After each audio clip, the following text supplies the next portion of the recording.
합니다. 이 시간에 또 귀하신 하나님의 말씀, 복되신 복음의 말씀 증거합니다. 하나님께서 성령으로 우리를 깨닫게 하시고 우리를 주님 앞으로 가까이 더 나아가도록 도와주시옵소서. 감사하며 예수님 이름으로 기도 올리옵나이다. 아멘. 할렐루야, 반갑습니다.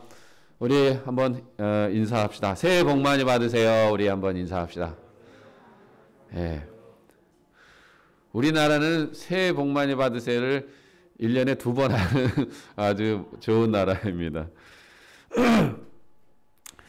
작년에 이어 계속해서 사도행전 말씀을 보고 있습니다.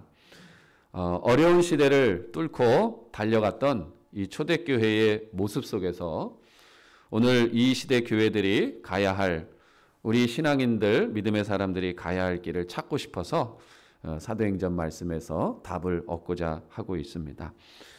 자, 오늘 본문 말씀도 보면 상당히 이제 눈길을 끄는 말씀들이 있습니다. 우리가 이제 앞서서 봤던 내용은 베드로 사도가 이제 고넬료 가정, 이방인의 최초의 이제 가정이지요. 그 가정에 들어가서 복음을 증거했던 그 스토리에 이제 잠시 멈추어 있었어요. 그렇지만 이 예루살렘으로부터 시작된 복음의 전진성, 복음의 이제 확장은 계속해서 알게 모르게 이제 이어지고 있는 상황이에요. 그래서 이제 이 베드로와 고넬료 가정의 이야기를 이제 일단락하고 이제 또 계속해서 복음이 뻗어가는 이야기를 이제 해주고 있습니다. 오늘 본문에서 19절에서 그때에 스데반의 일로 일어난 환란으로 말미암아 흩어진 자들이, 그러니까 사실 아직 지금 우리가 이제 베드로 스토리에 이제 딱 머물러 있었지만 전체적인 지금 분위기는 그 스데반의 그 순교 이후에 기독교인들이 굉장히 어려움을 겪고 있는 거예요. 그래서 그 환란이 너무 무서워서 이제 그 이스라엘 나라를 탈출해서 바깥으로 이제 도망가는데 아주 멀리 도망가고 있는, 도망이란 말이 좀 그렇지만 이 고난을 이제 피해서 멀리 흩어져가는 이제 그런 내용을 이제 우리가 보게 됩니다. 그러니까 사실 이 사도행전의 전체적인 분위기는 항상 이 그리스도인들이 무거운 짐을 지고 있다, 이제 이렇게 말을 할 수가 있습니다. 근데 이제 중요한 것은 그들이 비록 이 순교의 현장이 너무 이제 감당하기 힘들어서 이제 멀리 이제 흩어지고 있지만 그 흩어진 곳에서도 이제 자기 역량이 닿는 만큼 한해서 복음을 증거하며 살아가고 있다라는 것입니다. 근데 또 이제 말씀을 읽으면서 재미있는 내용은 이 예루살렘에서 흩어진 그리스도인들이 이제 그 이방 땅을 향하여 이렇게 막 흩어져 나가며 살면서도 여전히 그 유대인들 외의 사람들에게는 복음을 증거하지 못하고 있다는 거예요. 참 그게 굉장히 어려운 거더라고요. 여전히 여기 본문에도 보면 자기 유대인들에게만 복음을 전하고 있었다, 이제 이렇게 이야기를 하는 거예요. 근데 이제 다시 더 재밌는 이야기가 벌어지는 것은 이제 이들이 예루살렘에서 흩어져 가지고 이제 멀리 이제 다른 도시들로, 다른 나라들, 국경을 넘고 도시를 넘고 그러면서 이제 나아가서 거기에 있는 이제 친근한, 아무래도 자기 그 유대인들이 과거부터 이 지중해 근방에 많이 퍼져서 살고 있었어요. 그렇기 때문에 그들이 가가지고 거기에 접촉해서 살지만 오랫동안 이 남의 나라에서 살던 사람들은 아무래도 그 외국물을 많이 먹고 그 국제 정세의 그 흐름을 많이 타고 언어도 바뀌고 문화도 바뀌고 의식주도 이제 굉장히 적응력 있게 변한 사람들이죠. 이제 그 그리스도인들이 그런 유대인들을 이제 만나기 시작하면서 복음을 전하는데 그 복음을 받아들인 유대인들이 또 다른 사람들한테 증거하는데 그 증거하는 과정 속에 이렇게 변이가 일어나요. 그 뭐예요? 우리 지금 코로나가 계속해서 이름이 바뀌잖아요. 코로나였다가 무슨 뭐 델타였다가 지금은 오미크론이 이렇게 변하잖아요. 그러니까 처음에 유대 중심적인 그 사람들이 복음을 전해다가 이방 세계에 가가지고 그 이방 세계에서 살던 사람들에게 복음을 전하는데 그 이방 세계에 살던 사람들은 이방 사람들이랑 너무 친하다 보니까 자기도 모르게 그냥 그 이방 사람들한테 복음을 증거하는 거예요. 유대인들은 엄두도 못 내는 그거를. 근데 이게 웬일입니까? 여기서 폭발이 일어나 버린 거예요.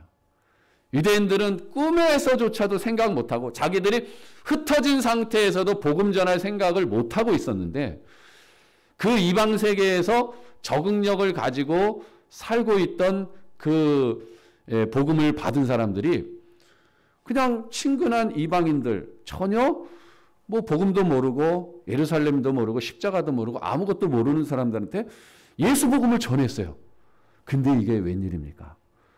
폭발이 일어났어요. 대폭발, 대유행이 일어났어요. 오미크론이 갑자기 확 퍼지듯이 예수 그리스도의 복음과 십자가의 구원이 이방인들에게 확 퍼지면서 이 도시에 난리가 났어요. 그 도시 이름이 안디옥이라는 도시. 예루살렘으로 시작했고 북쪽으로 수백 킬로 올라가야 돼요.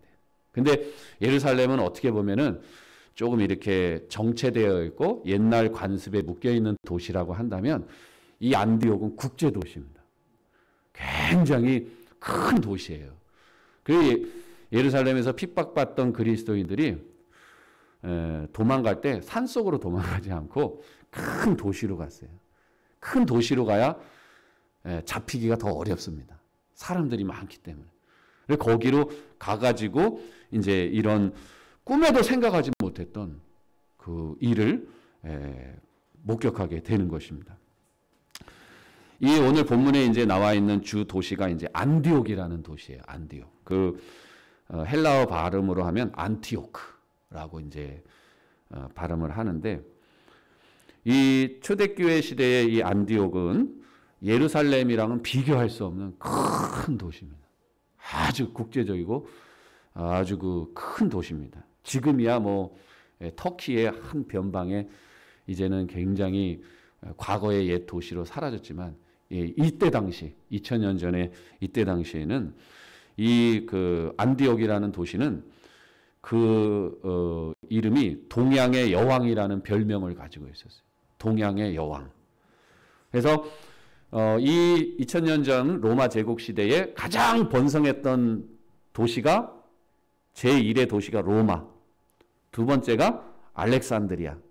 저기 밑에 그 이집트에 있는 알렉산드리아는 도시고 세 번째가 이 안티오크라는 도시예요.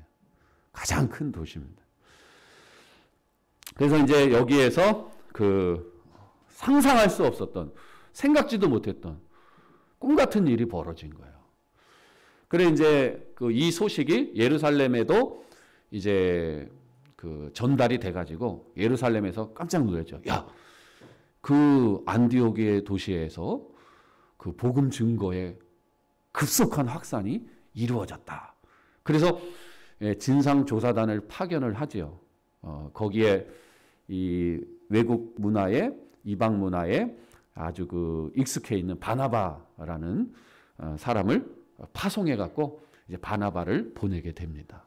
이 바나바가 중요한 역할을 하게 돼요. 그래서 그 이방 문화의 그 헬라 문화권에 익숙해 있는 사람과 유대 정통 문화에 익숙해 있는 사람들의 그 다리를 놓는 아주 중요한 역할을 하는 사람이 바나바라는 사람이에요. 이 사람이 바나바가 사울도 이 세워가지고 그 정말 그 안디옥의 교회 지도자로 그 세우는 역할을 한 아주 중요한 인물입니다. 근데 이 사람이 그 안디옥에 가서 깜짝 놀라는 이제 현장을 발견하게 됩니다. 그래서 거기에서 이제 예수 공동체, 이제 교회 같은 교회가 이제 세워집니다. 그래서 거기에서 이제 성도들이 이렇게 모였을 때에 이제 이런 말을 합니다. 아주 의미심장한 말을 하는데 뭐라고 이야기하냐면은 우리 같이 한번 읽어볼까요? 자, 23절 오늘 본문에 23절입니다. 다 같이 읽어볼까요? 시작.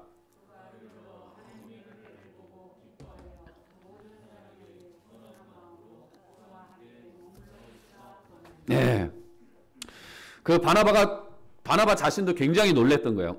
이런 그 획기적인 역사가 나타나리라고는 꿈에도 생각을 못했던 거죠. 근데 이제 그 당시에 그 상황 속에서 그 바나바가 한 말이 상당히 그 의미심장한 것이 뭐냐면은 그 은혜를 보고 기뻐하여 굉장히 흥분됐어요. 굉장히 흥분되고 아주 막 기분이 좋아지고 굉장히 이제 새로운 그 복음의 물고가 튼 거에 대해서 굉장히 놀랬을 때에 이런 말을 합니다. 모든 사람에게 굳건한 마음으로 주와 함께 머물러 있으라. 굳건한 마음으로 주와 함께 머물러 있으라. 우리 한번 따라합시다. 굳건한 마음으로 주와 함께 머물러 있으라. 우리 사랑하는 성도님들, 굳건한 마음으로 주님과 함께 머물러 계시다가 하나님의 놀라운 은혜를 받으시는 저와 여러분 되기를 주님의 이름으로 축원합니다. 예, 이 굳건한 마음으로 주와 함께 머물러 있어라. 근데 어떻게 보면 상황적으로 보면 이게 어떻게 보면은 지금 이 상황에서는 바나바가 더 아주 그 공격적이고 저돌적인 말을 했을 수도 있는 그런 분위기거든요. 예를 들자면 예수님이 말씀하신 것처럼 이제 됐다. 땅 끝까지 가자.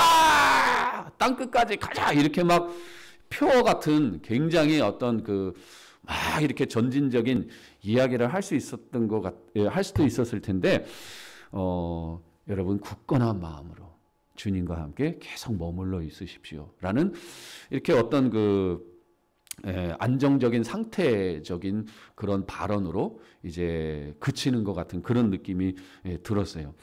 근데 바나바가 이런 말을 하는데 이유가 있어요. 그게 뭐냐면은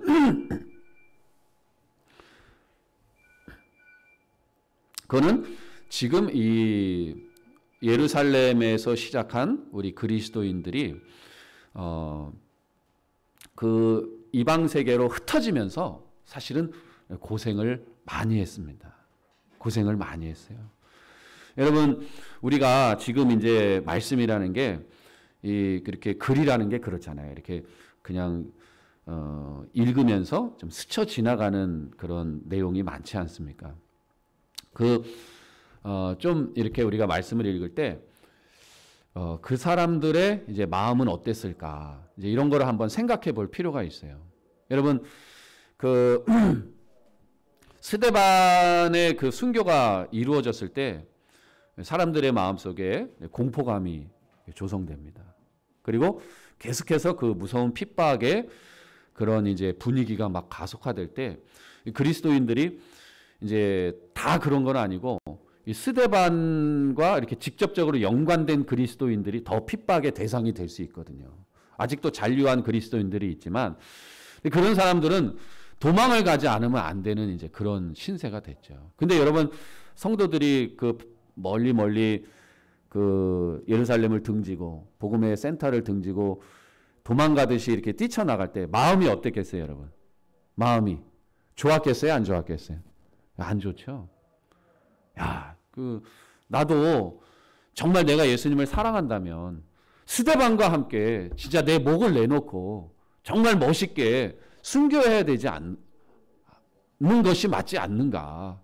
그런 마음이 얼마나 마음속에 있었겠습니까? 그렇지만 일단은 목숨을 부지하기 위해서 일단은 흩어질 수밖에 없는 거예요. 도망갈 수밖에 없는 거예요. 그럴 때 성도들의 마음속에 그 두 가지 마음이 늘 공존하지 않았겠습니까? 살아야 한다. 그렇지만 내가 이렇게 목숨을 또 구걸해야 되는가? 내가 이렇게라도 살아야 되는가? 막 이렇게 신앙의 이 갈등의 마음이 왔다 갔다 하는 거죠. 내가 이러고 살아야 되는가? 내가 멋있게 진짜 순교해 그냥 했어야 되는 거 아닌가? 왜 이렇게 비굴하게 내가 이렇게 도주하면서 살아야 되는가? 이제 이런 마음들이 아마 분명히 있었을 것입니다. 바로 그러한 이 마음들이 이렇게 늘 공존해 있는 그 상황 속에서 바나바가 한 말이 의미가 있는 거예요. 사랑하는 여러분들, 그동안 여러분들은 많은 갈등과 많은 마음의 고민과 어려움을 가지고 여기까지 왔습니다. 여러분들이 여기까지 올 줄이야 누가 알았겠습니까? 그런데 여러분들이 그런 마음의 아픔과 어려움들을 잘 참고 견디고 인내하다 보니까 하나님이 이 고달픈 여정을 통해서 아름다운 열매를 주시고 우리가 생각하지도 못했던, 우리는 이게 정말 바른 신앙인가라고 고민하고 있었지만 하나님이 그것까지 아름답게 사용하셔서 그 고민하고 갈등하는 여정의 끝에 하나님이 예비하신 놀라운 일을 보게 하시지 않았습니까?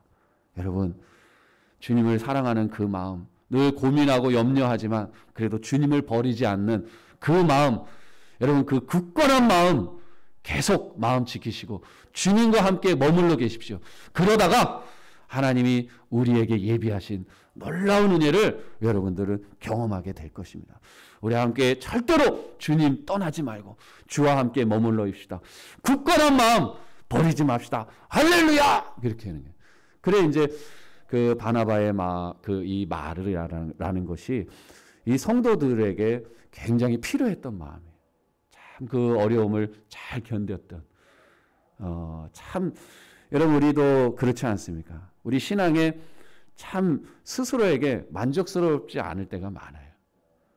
여러분 우리 스스로에게 점수를 주면 늘 점수가 그렇게 높지 않을 것 같아요. 그런데요, 하나님이 그러한 여정도 하나님이 붙잡으시고 사랑하시고 또 그러한 것조차 하나님이 잘 인도하셔서 선한 열매 맺게 하시고 그 아름다운 믿음의 생존으로 인하여 하나님이 큰 복음의 폭발적인 역사까지 이루시고야 마시는 분이다라는 것 여러분 꼭 기억하시고, 우리 사랑하는 성도 여러분, 올 한 해 우리 스스로에게나 우리 서로에게나 만족스럽지 못하더라도 여러분 믿음 잘 지키시고 굳건한 마음으로 주님 깊이 사랑하는 마음 간직하셨다가 하나님의 은혜를 경험하는 저와 여러분 되기를 주님의 이름으로 축원합니다. 예. 그래서 이 굳건한 마음이라는 것은 오늘 본문에 굳건한 마음이라는 것은 완벽한 마음이 아니에요. 완벽한 마음이 아니에요. 완벽한 신앙을 말하는 게 아니에요. 부족하고 미약하고 결과가 없을 때에도 포기하지 않고 인내하며 어려움을 이겨내는 마음이다. 이제 이렇게 말할 수 있는 거예요. 여러분 스데반처럼 불같은 순교도 필요하지만 여러분 물처럼 흘러 믿음을 잘 간직하고 생존하는 신앙도 굉장히 중요하다라는 것을 여러분에게 말씀드리고 싶습니다. 여러분 그 구약 시대 때 이제 가장 암흑기라고 할 수 있는 시대가 그 아합 왕 시대, 아합과 이세벨의 그 시대라고 할 수 있어요. 가장 어려운 시대였죠. 선지자들마저도 목배임을 당하고 그 우상화 정책으로 인해서 하나님의 나라가 우상의 나라로 완전히 변해버리는 그런 무서운 시대였죠. 엘리야 선지자 역시 숨어 살아야만 했던 그런 시대였어요. 근데 이 시대 속에서 굉장히 활약을 했던 그 아주 멋진 사람이 하나 있어요. 그 사람이 누구냐면 오바댜라는 사람이에요. 오바댜. 이 사람은 아합의 시대에 아합이 왕으로 있을 때 국내 대신이었어요. 근데 그때 당시 자기의 신앙을 표면적으로 드러내면 다 모가지가 날아가는 그런 시대입니다. 근데 이 오바댜가 겉으로는 딱 신앙적인 내색을 안 해요. 그리고 속으로는 말할 수 없이 주님의 은혜를 감당하게 돼요. 그래서 그 자기의 그 역량 안에서 그 선지자들을 50명씩 굴에다가 숨겨 놓습니다. 그래가지고 왕궁에서는 전혀 하나님 경외하는 것처럼 안 보이다가 몰래 뒤로 가가지고 선지자들을 먹여 살립니다. 대단하죠. 그 겉으로 그 하나님을 경외하지 않는 척하는 것도 굉장히 어려운 거거든요. 그 마음속에 갈등이 일어나면서 야, 내가 이래도 되는 건가? 참 이거 맞서 싸워야 되는 거 아닌가? 이거 정말 한번 뒤집어 엎어야 되는 거 아닌가? 근데 그렇게 자기 역량으로 하기도 어렵고 그런 과정에서 자기가 그 믿음을 지켜나가는 방법으로서 그 선지자들에게 떡과 물과 고기를 공급해주는 그런 아주 그 은밀한 중에 그의 신앙을 잘 이어가고 있다라는 것을 이제 우리가 보게 됩니다. 그래서 이 불같은 순교도 중요하지만 이 물 같은 믿음의 생존도 굉장히 중요하다는 것을 여러분에게 말씀을 드리는 것입니다. 한 가지 더 말씀드리면 여러분 그 다윗이라는 사람이 여러분 우리가 그 다윗 하면은 제일 많이 그 뭐 교회 안 다니시는 분들도 아는 내용이죠. 이 블레셋의 그 적장 최고의 무시무시한 적장을 그 소년이 물맷돌 하나로 들고 나갔고 너는 칼과 단창으로 내게 나아오지만 나는 만군의 여호와의 이름으로 너에게 달려가노라 하면서 그 맷돌을 그 물맷돌을 그 짱돌 하나 던져가지고 그 골리앗 장군을 그 자리에서 넘어뜨린 민족의 영웅이고 신앙인의 자존심에 아주 최고치를 그 경험한 사람이 바로 다윗이거든요. 근데 그가 나중에는 사울 왕에게 쫓기면서 세상의 그 블레셋 나라로 도망을 갑니다. 그리고 자기가 그렇게 멋있게 신앙의 자존심으로 신앙의 비전으로 무너뜨린 그 나라가 가지고요. 거기서 붙어먹고 사는 그런 젊은 시절이 있었습니다. 그 다윗이 망명해 왔다라는 그 소식을 듣고 그 아기스라는 왕이 야 잡아와라 어떤 놈인가 한번 보자 그랬더니 다윗이 너무 죽음이 무서워가지고 그 아기스 왕 앞에 가가지고 이렇게 미친 척을 합니다.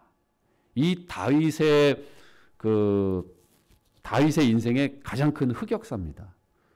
다윗의 신앙의 여정에 있어서 가장 부끄러운 순간입니다. 자기가 신앙의 자존심으로 완전히 때려눕혔던 그 나라에 들어가가지고 자기 목숨을 부지하기 위해서 그 정신병자처럼 이렇게 끄적끄적거리, 침을 흘리며 끄적끄적거렸다. 이런 표현이 나와요. 근데 참 놀라운 게 그 다윗이 그 아기스 왕 앞에서 미친 척하다가 목숨을 부지하고 그 다음에 하나님을 찬양하는 내용이 나와요. 하나님, 날 살려주셔서 감사합니다. 그리고 목숨의 소중함. 정말 자기가 나의 신앙을 지키는 것도 하나님의 은혜가 아니고서는 아무것도 아니다라는 것을 깨달으면서 아주 겸손해지는 그런 시간을 맞이하게 됩니다. 제가 여러분에게 이런 말씀을 드리는 것은 여러분, 저와 여러분들이 이 시대와 상황과 내 인생의 여정 속에 우리의 신앙과 우리의 믿음을 다 우리가 원하는 만큼 펼치지 못할 때가 있어요. 그렇지만 여러분 그 여정 속에서도 하나님이 우리와 함께 하시고 그 여정들을 통해서 하나님이 우리를 가르치시고 그 여정 속에서 하나님이 우리를 만들어 가시고 하나님이 우리를 돌보시고 있다라는 것을 여러분 절대 잊지 마시고 여러분 낭망하지 마시고 여러분 힘내시고 정말 그 비록 이 내 인생의 상황은 내 신앙이 이렇게 펼쳐지지 못하는 것 같아도 내 마음 깊은 곳에 정말 내 마음 깊은 곳에 주님을 놓칠 수 없다라는 거. 내가 현실과 내 신앙의 이 괴리감. 여러분 우리 그리스도인들이 늘 고민하는 게 이거예요. 현실과 내 신앙의 괴리감. 여러분 굉장히 우리를 아프게 합니다. 근데 거기서 우리가 갑자기 뭐 그냥 칼을 빼듯이 내가 그냥 한번 불같이 순교하란다. 여러분 이런 마음 가지는 것도 좋지만 여러분 우리의 역량의 한계 속에서 우리가 믿음을 그래도 마음 깊은 곳에서 잘 지키고 겉으로는 우리가 막 다 표현해내지 못하더라도 그 내 영혼 속에 깊이 있는 그 하나님 앞에서 배워가고 하나님 앞에서 인내해가며 하나님 앞에서 만들어져가는 그 여정에 여러분 감사하시고 하나님 앞에 계속 인내하면서 이 묵묵히 굳건한 마음을 가지고 걸어가는 저와 여러분 되기를 주님의 이름으로 축원합니다. 굉장히 중요한 거예요. 시원시원하게 뭐 그냥 날개를 펴듯이 하고 싶은 말 막 다 하고 그러면 얼마나 멋있겠어요? 근데 그러지 못할 때가 더 많아요. 그러나 그거에 너무 괴로워하지 마시라는 거예요. 우리는 뼛속 깊이 그럼에도 불구하고 나를 사랑하시는 영원한 하나님을 놓칠 수 없다는 뼛속 깊이 예수의 사람이고 뼛속 깊이 주의 사람이라는 것을 여러분 절대로 마음속에 놓지 마시기를 주님의 이름으로 축원합니다. 설날에 뭐 어디 그냥 친척집 뭐 그냥 부모님 집 가고 뭐 여러분 네 당이냐 내 당이냐 그러지 마시고 그냥 서로 축복하시고 사랑하시고 뼛속 깊이 우리가 예수당이라는 것을 여러분 마음속에 간직하시기를 주님의 이름 축원합니다. 아멘이 갑자기 자꾸 사그러들어져 가시는 뼛속 깊이 예수당이다. 할렐루야. 그래요. 그러나 이제 이 중요한 것은 이 그 예수의 사람들이 이 여정을 거치면서도 진짜 그 자기 그 겉으로는 이 신앙의 이 어떤 이 괴리감, 야 현실 속에서 이 신앙이 펼쳐지지 않는 여러분 그러다 보면 나중에는 이 신앙을 그 물러버리는 그런 연약한 지점에 올 수도 있어요. 근데 계속해서 싸워야 돼요. 우리가 원하는 신앙만큼 되지 않고 우리가 바라는 만큼 되지 않고 그렇다고 해서 우리가 연명은 하지만 그렇다고 해서 그것만으로 만족해서는 또한 안 되는 거죠. 계속해서 우리는 싸워야 돼요. 싸워야 돼요. 여러분 우리 마음속에 이 그리스도인들이 이 안디옥까지 이르면서도 그래도 자기들 역량 속에서 어떻게 해서든지 복음을 증거해야 되겠다. 어떻게 해서든지 복음은 증거해야 된다라는 그 마음은 변치를 않았어요. 저와 여러분의 마음 깊은 곳에 여러분 이 복음을 증거하고 싶은 마음 여러분 포기하지 마시기를 주님의 이름으로 축원합니다. 포기하지 마시기 바랍니다. 지금 이게 내 원하는 만큼 이게 시원하게 되지 않는다고 해서 그거를 아니다라고 이렇게 말하지 마시고 비록 잘 되지는 않지만 그래도 마음속에 자꾸 이렇게 복음의 마음을 불러일으키셔야 돼요. 불러일으키셔야 돼요. 자꾸. 우리 한번 말씀을 찾아봅시다. 자, 우리 히브리서 12장 1절과 2절을 같이 한번 볼까요?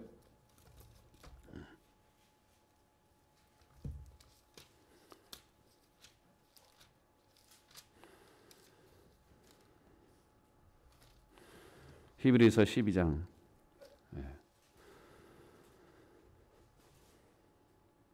1절과 2절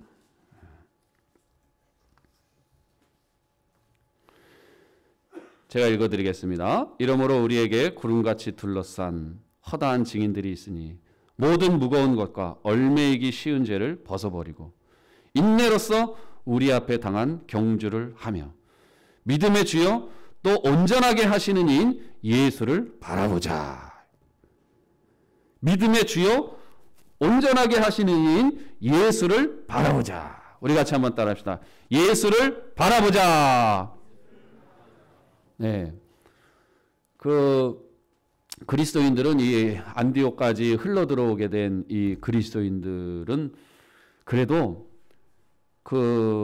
이렇게 자기의 역량 속에서만큼은 복음을 전해야 된다라는 강력한 마음을 가지고 있었어요. 비록 자기들이 이방인까지 막 전도하거나 이런 종교적 장벽을 넘고 문화적 장벽을 넘고 이 어떤 언어적 장벽을 넘는 이런 일은 도저히 상상을 못했지만 그냥 자기가 할 수 있는 역량에서는 그래도 복음을 증거하고 있었던 거예요. 내가 가까운 사람, 내가 아는 사람, 내가 사랑하는 사람. 그래서 이 복음을 증거해야 된다라는 이 거룩한 부담감, 이 마음의 중요한 뿌리는 절대로 포기하지 않고 있었어요. 여기서 이제 저와 여러분들이 싸움을 해야 됩니다. 싸움을 걸어야 됩니다.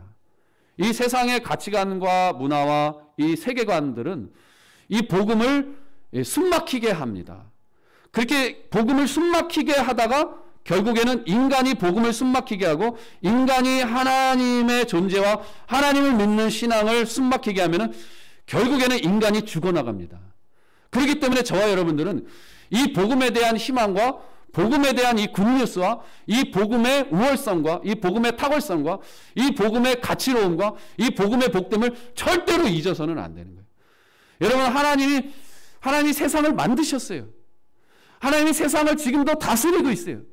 하나님이 세상을 지금도 재창조하고 있어요. 하나님, 우리의 인간의 죄와 죽음과 파멸과 얼룩진 세상 속에서도 하나님이 지금도 일하고 계세요. 맑은 햇빛을 주시고 우리에게 생명의 물을 주시고 그래서 우리로 살게 하시고 우리 인생의 관계 속에서 파괴되어지고 깨어지고 그 좌절되는 그 상황 속에서 우리를 계속해서 일으키시고 우리로 살게 하시는 분이 하나님이세요. 여러분이 하나님을 절대로 잊지 마시기를 주님의 이름으로 축원합니다. 그 하나님의 은혜와 사랑을 가슴속에 계속해서 품으시기를 바랍니다. 그러면 내가 그 주님의 마음을 계속 품고 복음을 바라보고 예수 그리스도를 바라보는 그 동안에 우리 마음속에서 이 복음의 뜨거움이 일어나게 되는 거예요. 그걸 절대로 식혀버리면 안 돼요. 그래서 저와 여러분 마음속에 자꾸 이거를 식히면은 안 돼요. 불 꺼지지 않게 자꾸 저와 여러분의 이 복음의 불과 구원의 불과 영원한 생명의 불을 여러분 자꾸 타오르게 하시기를 주님의 이름으로 축원합니다. 하나님의 심판이 있다는 걸 절대 잊어서는 안 돼요. 우리 인간을 여러분 잘 보세요. 여러분 인간을 잘 보세요. 이 세상에 일어나는 일들을 잘 보세요. 이거는 정말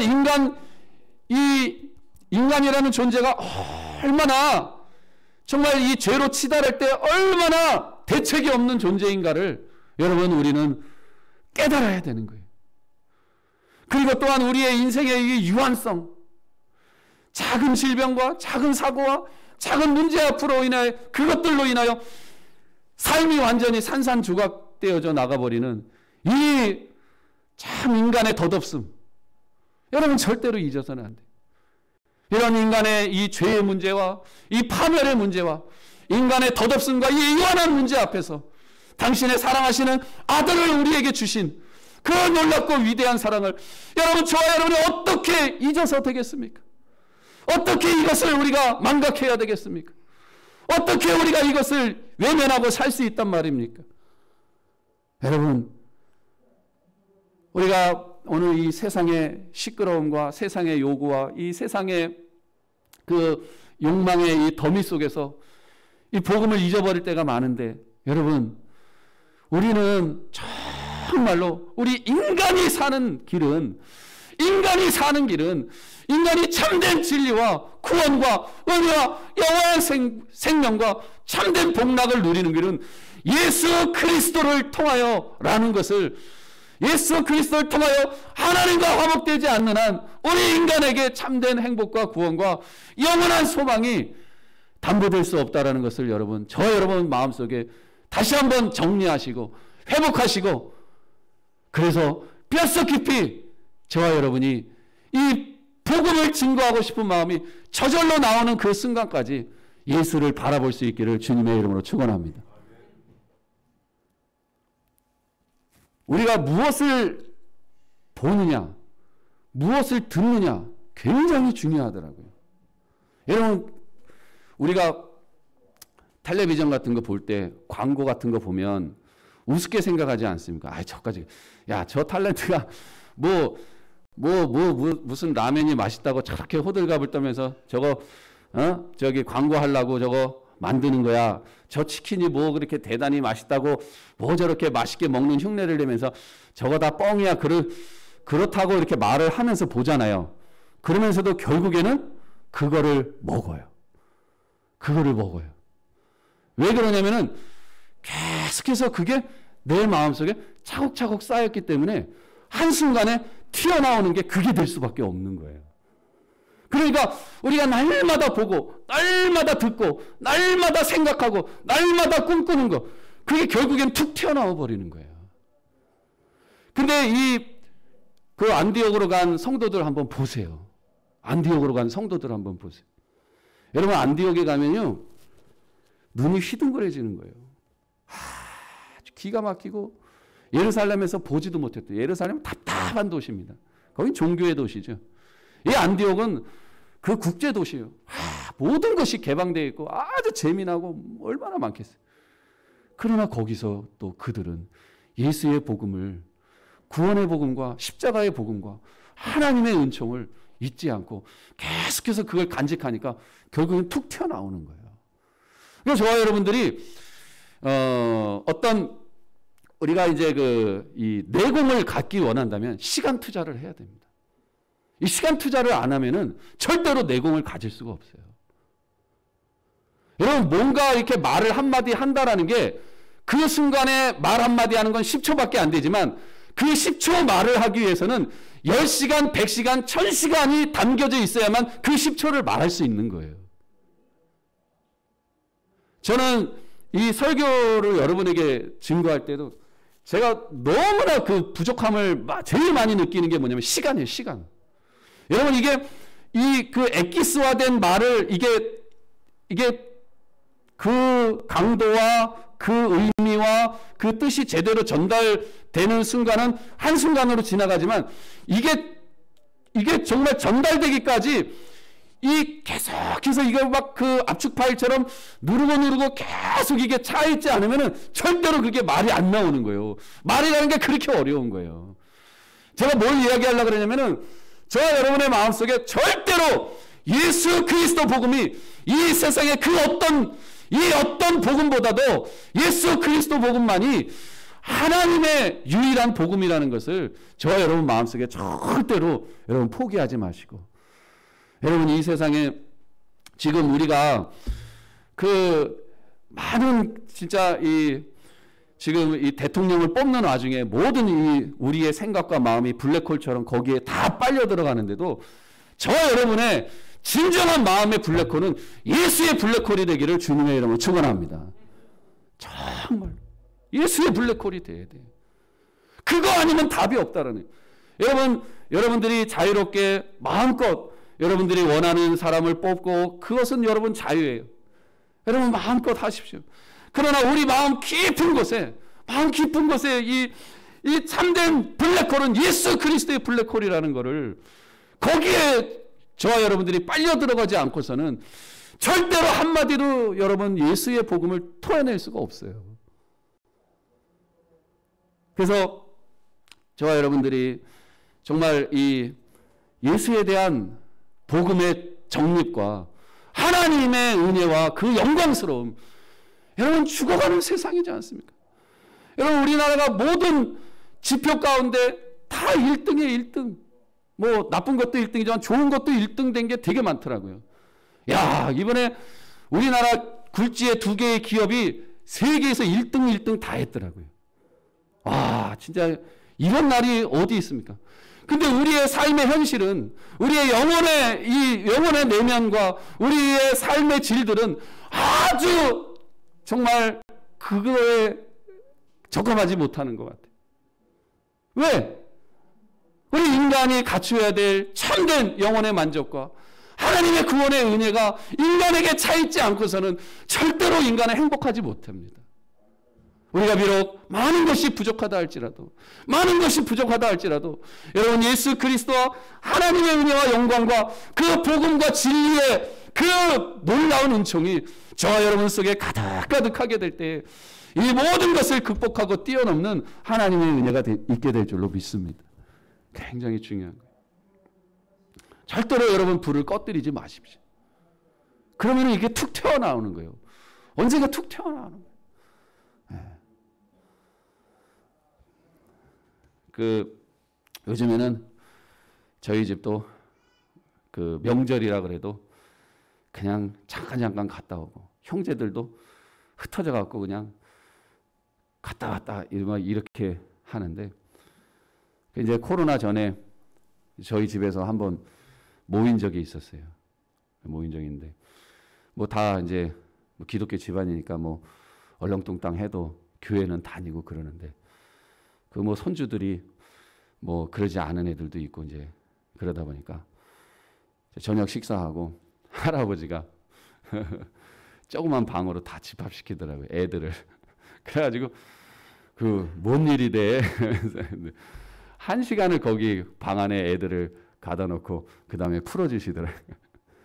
그 이야기를 하고 싶은 거예요. 하나님의 이야기를 들려주고 싶은 거예요. 복음을 얘기해주고 싶은 거예요. 여러분 그게 하루아침에 튀어나오는 게 아니에요. 마음속에 차곡차곡 인간의 구원이, 인간의 행복이, 인간의 참된 진리가 하나님의 은혜가 아니고서는 절대로 인간은 온전해질 수 없다라는 그 차곡차곡 쌓여진 마음이 기회가 되니까 나오게 되는 거예요. 저 여러분 절대로 이 싸움에서 여러분 도망가지 마시고 거룩한 부담을 가지시고 여러분 복음의 승부를 걸고 이 마지막 시대에 예수 복음 붙잡고 전진하다가 주의 은혜를 경험하는 저와 여러분 되기를 주님의 이름으로 축원합니다.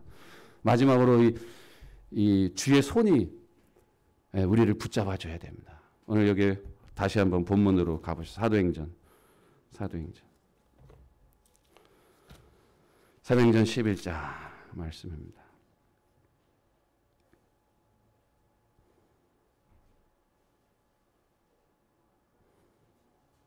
21절 우리 다 같이 한번 읽어볼까요? 21절 시작. 주의 손이 그들과 함께 하심에 수많은 사람들이 믿고 주께 돌아오더라. 주의 손이라는 표현을 했어요. 그러니까 여러분 사람이 우리가 무슨 힘이 있고 능력이 있겠습니까? 주님의 손을 붙잡는 것밖에 없죠. 주님의 손을. 주님의 손이 도와주시는 거예요. 주님의 손이. 여러분 그 말씀을 같이 한번 찾아볼까요?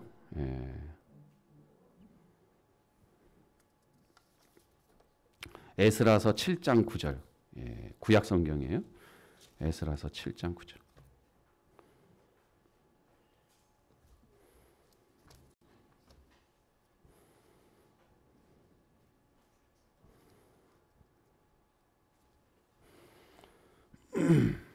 에스라서 7장 9절.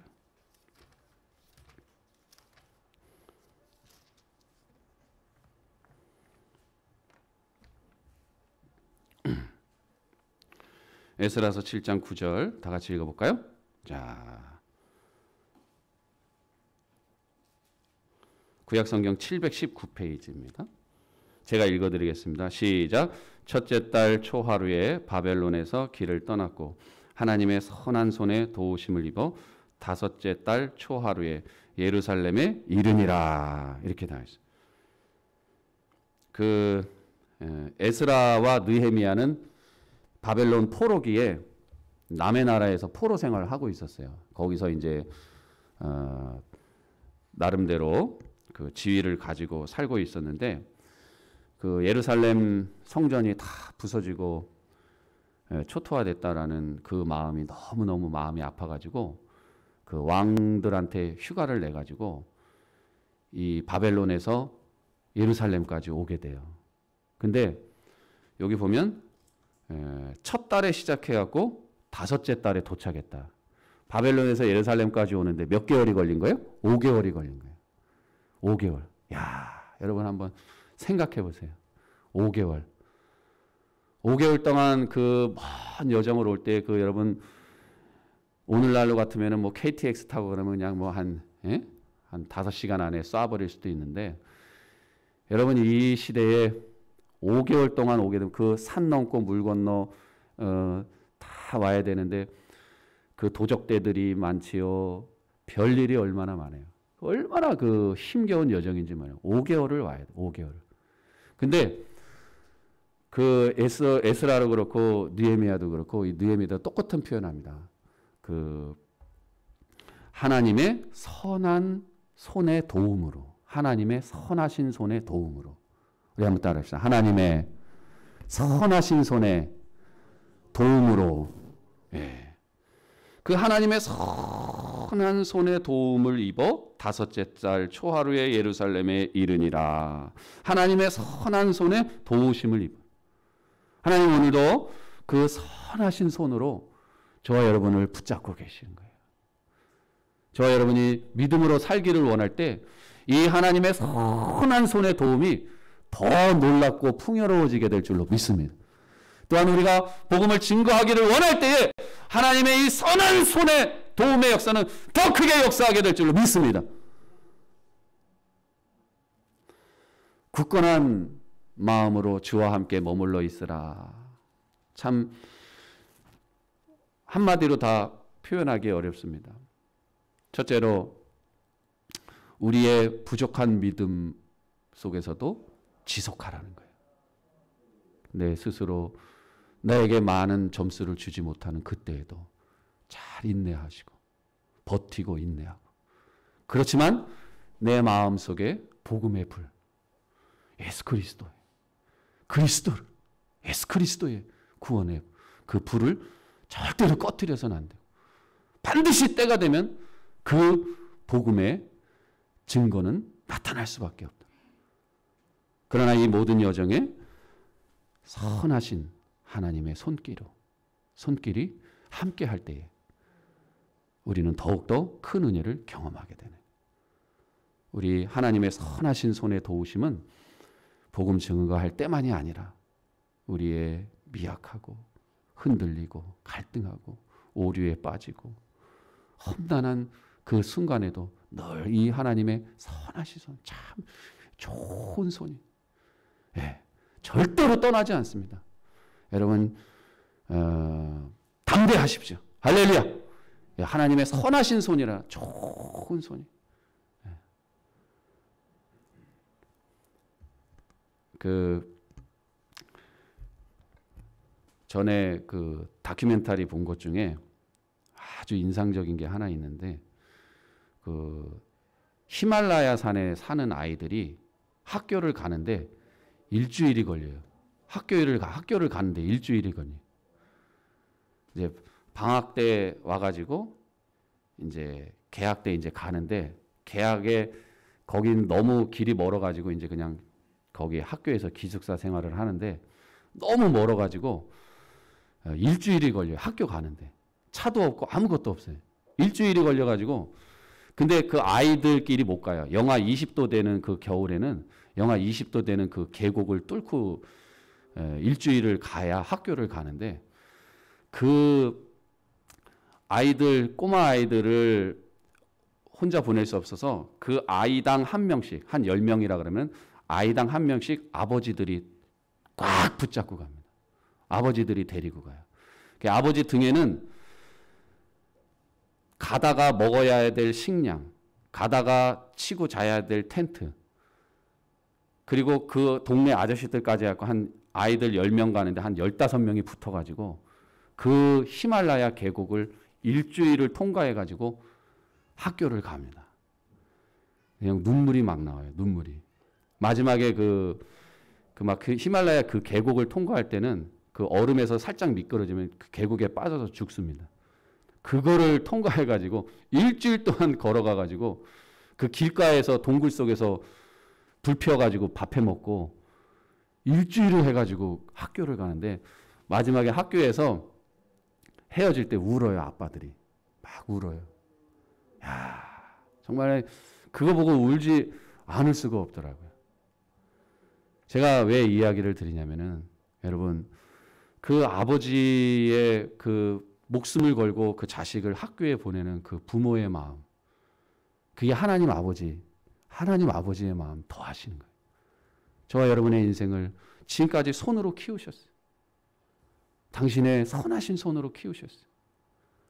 때로 아프고 눈물 나고 한숨 지는 때도 하나님이 그 손을 거두지 아니하시고 저와 여러분을 키우셨어요. 무서운 사망의 음침한 골짜기를 갈 때도 그 손이 저와 여러분을 붙잡으셨어요.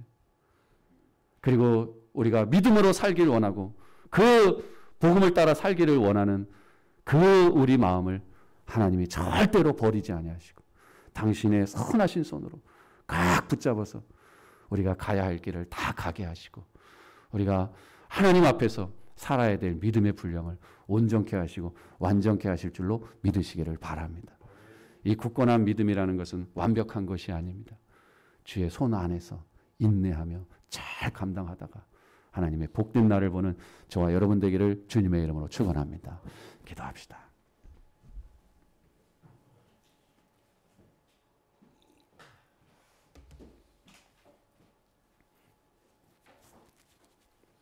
하나님, 어려운 시대를 통과하여 하나님이 예비하신 곳까지 갔던 이 초대교회 성도들을 생각합니다. 하나님, 우리도 많은 우여곡절이 있지만 주님 목표치까지 가게 하여 주옵소서. 주님 은혜를 맛보게 하옵소서. 정말 이런 하나님의 은혜가 있었구나. 끝까지 경험하도록 도와주옵소서. 우리 나같이 통성으로 기도하겠습니다. 아버지 하나님 감사합니다. 주님의 은혜로 아버지 오늘도 귀하신 은혜의 말씀 주시니 감사합니다. 주님 우리의 가야 할 길을 하나님 보게 하시고 주님 우리가 주님을 꼭 경험하도록 하나님 도와주옵소서. 하나님의 복음을 놓치지 말게 해주시고 이 복음 위에 다시 굳건히 우리의 영혼이 세워질 수 있도록 하나님 도와주시옵소서.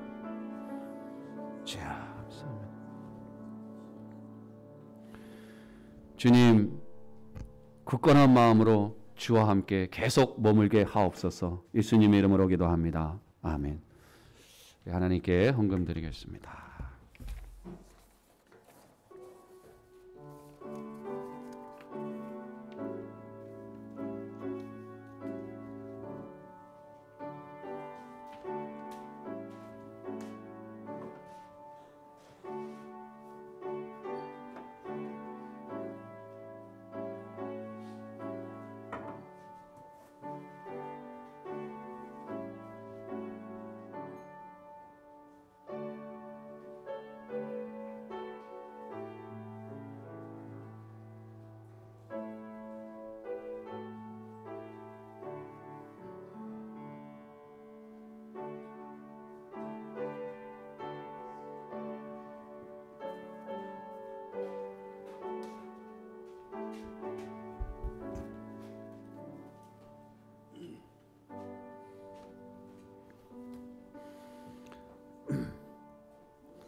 하나님 감사합니다. 우리 사랑하는 성도들 굳건한 마음으로 주님 사랑하고 섬기며 귀한 예물 하나님 앞에 올려드립니다.